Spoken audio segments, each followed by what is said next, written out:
Here's some funny ones, though, because Jamil Hill from ESPN, she tweeted, Pepsi ain't been right since they lit Michael Jackson's hair on fire. I'm done. I'm done. That one was funny. That was... Yeah. Oh my God, I love social media. I mean, there were a lot of memes, Jeannie. Oh my that came gosh. out when the ad dropped. Another one. And the internet, they did not let us down. They never do. I posted a few on my Instagram, some okay? good ones. Here's one that said, the worst part of the Pepsi commercial is when Kendall decides to protest racism by making a black woman hold her wig.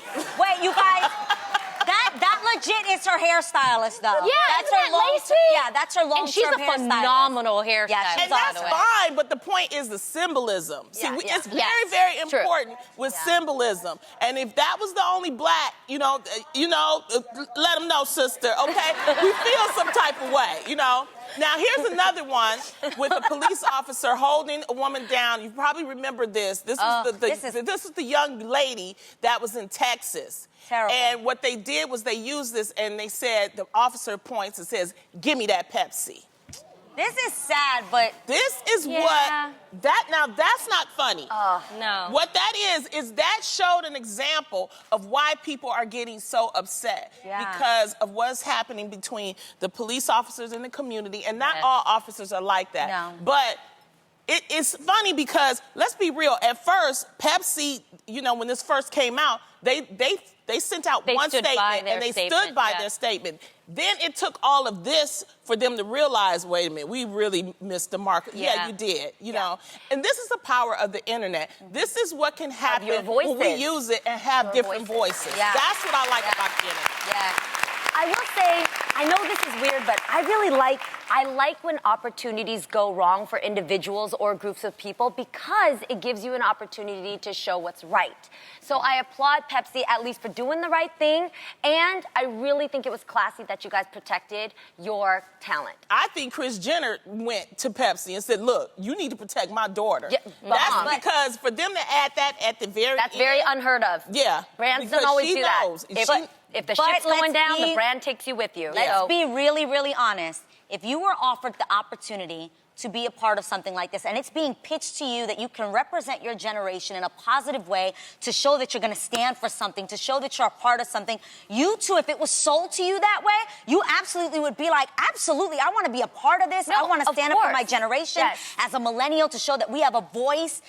So I think if it was pitched to her that way, and that's how you think artistically it's going to come across, you would want to be a part of that too. Oh, yeah. And how many times have we gotten caught up in, I'm sure, in some place of your career, you got into a brand endorsement or something that you do went because wrong. And then you look at it later on and you're like, oh God, somebody please don't retweet that. You know what I mean? Like it happens. And that's why I'm saying you really can't blame Kendall because it's about editing, it's about production, it's about the way the story flows. Had they just edited it differently and maybe she don't hand the can at the end to...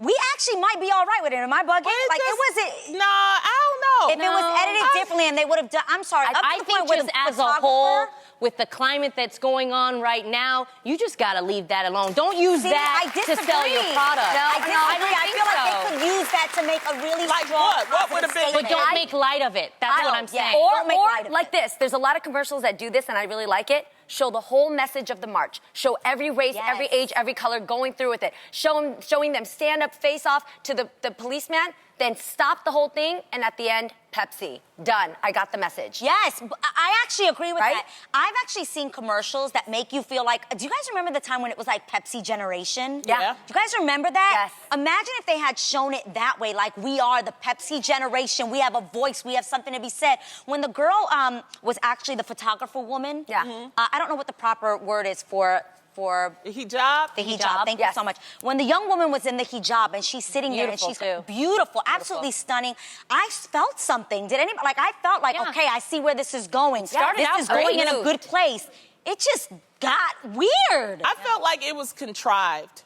If I'm really honest, it was forced. It was like, okay, really? What's the commercial? You can't do all of that in just like 30 seconds or 60 seconds. Right. Well, let's be honest, that a commercial Pepsi was not 30 commercial. seconds. That commercial felt like it was going on for 15 minutes, but it was a full Yeah, 4 because she minutes. was walking of so pain. slow. It was like, you know, like... If you had to put together a Pepsi commercial with a statement that speaks up about what's going on right now in the racial climate and all of that, what would your treatment be?